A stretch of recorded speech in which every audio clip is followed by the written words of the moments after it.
Minas Gerais não é só história, é o presente e o futuro do Brasil. Eu sou Pablo Spire, economista, e vim falar para você, empreendedor, que Minas é uma grande opção de investimento e que conta com o maior programa de formação técnica do país, o Trilhas de Futuro. Então não esqueça, na hora de investir, pense mais, pense Minas, vem pra cá, avança, Tourinho! Acesse penseminas.com.br e saiba mais. Minas Gerais, governo diferente, estado eficiente. Welcome to Don't Retire, Graduate, the podcast that asks you what you want to be when you grow up so you can graduate into retirement with purpose and passion. I'm your host and valedictorian, Eric Brotman. Welcome to Office Hours, where we answer listeners' questions about personal finance, retirement readiness, and more. We received a question from Colby, who asked us, when should someone start investing? And Colby, I think there are a couple of different ways to answer that question. So let's begin with what I feel is the most basic answer, which is as soon as you're able, because time is on your side when you start earlier. So any type of investing that you're going to do relies on a couple of variables. It relies on how much you're putting away, how often or how regularly, what it's invested in and how it's growing, and then how long it has to grow or mature.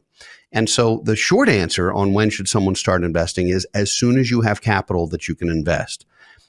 But the conversation can't end with that because there are other variables at play here. For example, if you're a young person just starting out in your career and you want to begin investing, but you have enormous student loans or other debt, it may be important to knock some of that out first and to sort of fill the hole in before you start building the castle. So that's number one. Number two, figuring out how and where to invest will depend a little bit on what your employer has to offer. So if you have the ability to begin investing in a 401k, for example, and there's an employer match, that's free money. It's worth taking, even if you have some other debt or other issues. But when you invest, you have to consider your time horizon. Are you investing for the long term? Are you investing for a short term or a more immediate goal? If you're investing for the long term, you can put things into tax shelters or tax favored investments or other things where you really don't have access to your capital until you're much older in many cases, and that's okay.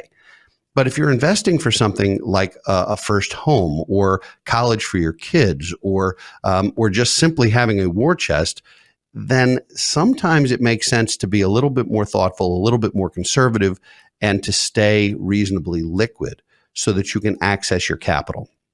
So, Colby, just to reframe this, when should someone start investing? It's always better to start sooner than later and to be consistent along the way. If there are things that you need to tie up or clean up first, I would strongly encourage you to do that first.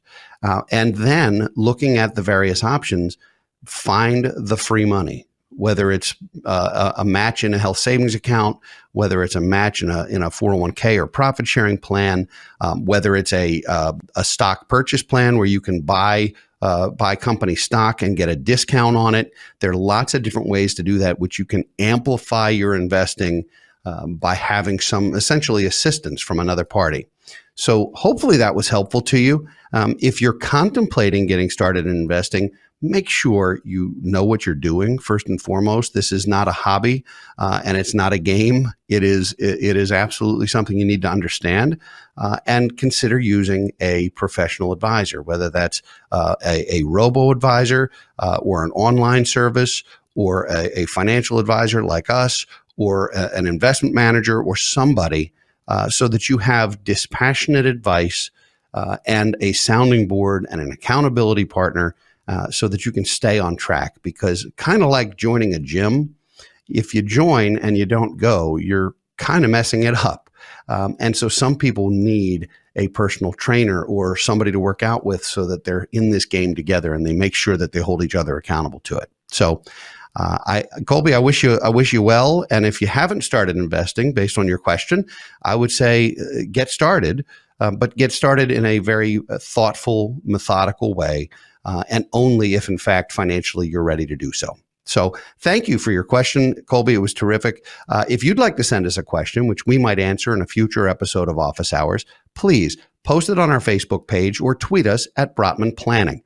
I'd like to thank all of you for listening today. We'd love to hear from you, so please send us a message or leave us comments on don'tretiregraduate.com or social media sites, and leave ratings and reviews on your favorite podcast platform. If you enjoy the show, don't keep us a secret. Tell your friends and family so they can join you on your path to financial freedom. Thanks for coming to Office Hours. Be sure to tune in for new content every Thursday. For now, this is your host, Eric Brotman, reminding you, don't retire, graduate.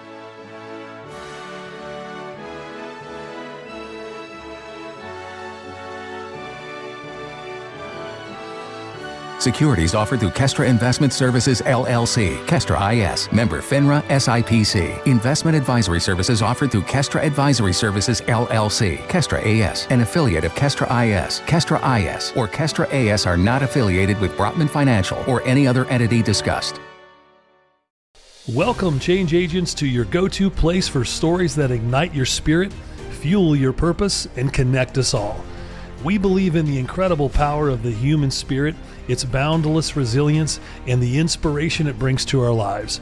On the Driving Change podcast, we'll journey together through the extraordinary yet very relatable experiences of some of the most amazing people on earth. Our mission? That through these stories, we might just spark change within you and awaken a newfound motivation to harness your unique gifts to make a real difference in the world. So get ready to be inspired and join us on this incredible adventure. You can find the Driving Change podcast on Apple Podcasts, Spotify, iHeartRadio, or wherever you love listening to your favorite podcasts.